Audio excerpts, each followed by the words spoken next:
At the end of this video, we're going to have a step-by-step guide on how to use VidIQ to skyrocket the bulk amount of views and the amount of subscribers that you're currently getting from YouTube. Because if you're not using VidIQ to actually create the descriptions that you use, the tags that you use, the titles that you use, or to spy on your competitors, you're at a massive disadvantage on YouTube right now. In fact, this creator just used his tool to gain over 300,000 subscribers in a really short period of time. And personally, I was able to use VidIQ to gain over 600,000 subscribers. And best of all, I was able to become a full-time YouTuber and quit my job simply because of this tool. And I want to help you do the same exact thing, which is why I'm creating this tutorial on exactly how to use the tool. By the way, if you don't have it yet, go to the pinned comment below and sign up right now for just $1 for the next 30 days.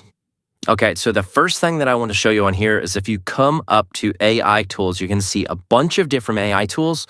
The ones that I think are the most useful by far are going to be one, the YouTube description generator. So here's how you're going to use it. Let's say I'm making a video like I'm making right now. I'm how to use VidIQ beginner's tutorial. I can't spell. But if you come in, you type this in, guess what's going to happen? Instantly, we're going to exit this. It's going to create a description that's 2 to 3 sentences long. And guess what? This is going to be great because it has a ton of different SEO keywords in here. For example, that's beginner's tutorial, VidIQ, powerful YouTube analytics and SEO tool. And I didn't have to tell it any of these things. It just knows this type of stuff, which knows that it's going to end up ranking for SEO, which is going to help me increase both the amount of views that I'm getting and the amount of subscribers I'm getting. The second tool that you want to make sure that you're using is if you come up here and look for tag generator. It should be, here it is. YouTube tag, the same exact thing. I'm going to type in something like how to use VidIQ beginners tutorial, and boom, this is going to give me a bunch of different tags. Now, ideally, what you want to end up doing when it comes to your tags is you want to make sure that you're filling out 450 out of the 500 characters, because if you're not doing that, you're leaving tags on the table. I wouldn't use more than that. I wouldn't use less than that. I would just stick to like the 450 range because it's going to increase the odds that you get ranked for search in YouTube. Or if you don't have a lot of views yet, it's going to make sure that that seed audience that YouTube is actually using initially for your content is going to be the people that you actually want to reach. But honestly, these features have been absolutely nothing. The next few features I'm about to share with you are going to create your titles for you, come up with content ideas for you, allow you to spy on your competitors, and they're going to allow you to determine how many views you can actually get on your videos. Okay, so the next thing that I wanted to show you was exactly how I end up coming up with content ideas from VidIQ. So what you're going to want to do, go and come back to the homepage. You want to sign in. As a reminder, if you don't have VidIQ yet, go to the pinned comment below and sign up right now. It's literally $1 for the next 30 days. And this could be the thing that actually gets you monetized on YouTube or increases your ad revenues. So now that we're logged in, there are going to be a few different ways that you can get ideas from here. Number one, daily ideas. This is essentially using AI to come up with different titles that you could be using. But more importantly, I don't want to just use these titles for face value. If you click into them, guess what ends up happening? You end up seeing all the videos that are actually ranked under here. And guess what this does? It tells you what kind of thumbnail you should be using, what kind of title you should be using. But more importantly, you want to be able to pick out which topics are actually working. So if I look at this video right here, there are 2 different topics that are working. Faceless YouTube automation, that's going to be one topic in itself, meant free AI tools. Now look, if I look through these, I'll actually see, wow, I should probably make a video on a faceless YouTube channel with AI because it's 3 out of the 5 results here. And if you open this, you'll get a ton more.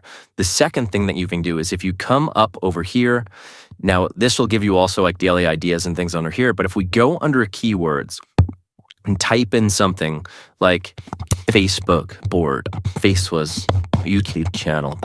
This is really powerful. So it's going to tell you exactly what this search volume is going to be. Now, what I would recommend, if you take this search volume, I would only go after things that have more than 25,000 searches a month, because how many views you get is actually going to be a function of this. So if we're looking at this keyword right here, 630,000, I would ignore this competition. It's great that they have that as a metric, but we're not going to be competing against anybody because we're going to be creating better content than them. So why do we care about the competition? All we should be caring about is the actual search volume is here. So 630,000, I would guess that a video like this is probably going to cap out at 1 to 2x the search volume. Let's test that hypothesis. So if we take this right here, bring this over to YouTube, we type this in here, faceless YouTube channel. We have 40,000, 172,000, 200K, 481K. And if we come to some of these shorts, same thing, 900, 100,000. This is 5.2 mil. I have a feeling that this is somebody that is not in the US, so he probably has, bigger reach to a larger audience. Again, 116, 127.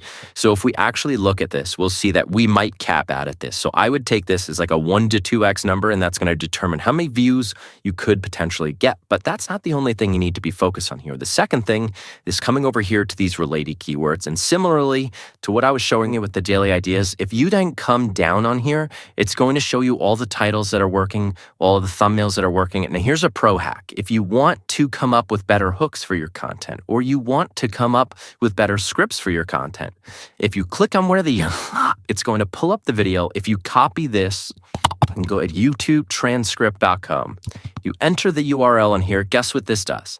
This is literally going to populate the whole entire transcript over here once it's done.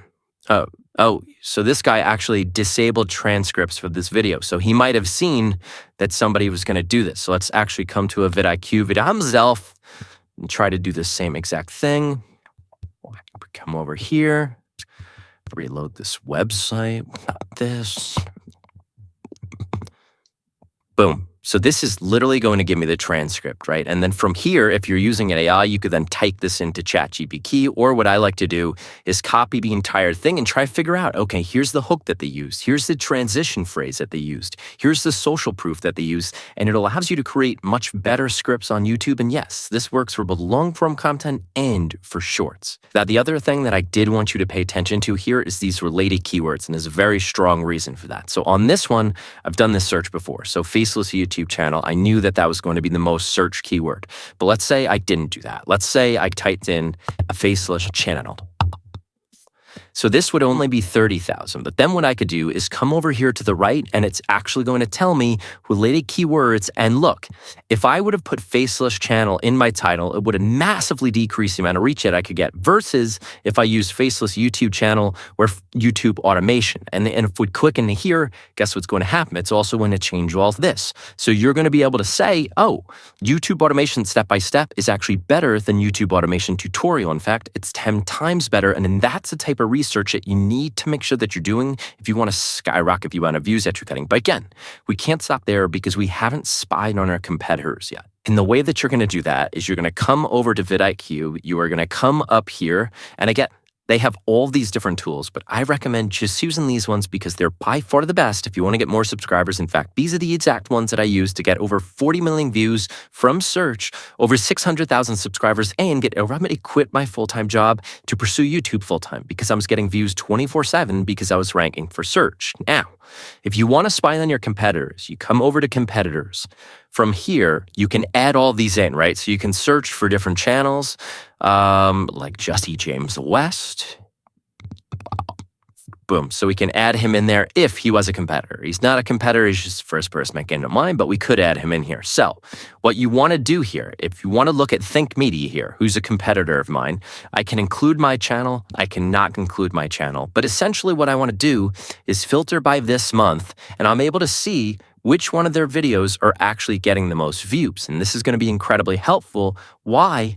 Because I might have made the mistake out of just searching for them on YouTube, clicking on their videos, coming here, and this is what a lot of you do, go to popular, and then guess what ends up happening? I'm only looking at these videos. I'm trying to recreate these videos, but that's without the context of when it's actually getting the views right now, because I don't know if this thing might have been trending 2 years ago or 5 years ago in this case, and then I would have tried to recreate that video, and I would have been led down the wrong path. Instead, you pull up VidIQ, you can actually see which one of their videos are getting views right now. And ideally, you want to be focused on ones that are the oldest time period long, but still getting the most views per hour, because that's a signal that it's a large audience for that on YouTube, and that this audience is eating it up. If you want to learn how I can personally help you grow on YouTube in the next 30 days to guarantee that you get more subscribers, well, please watch this video right here. It's going to share with you exactly how we can work together one-on-one to guarantee that you grow and either get you monetized or get you closer to being monetized. What are you waiting for? Click right here, and I'll see you over there.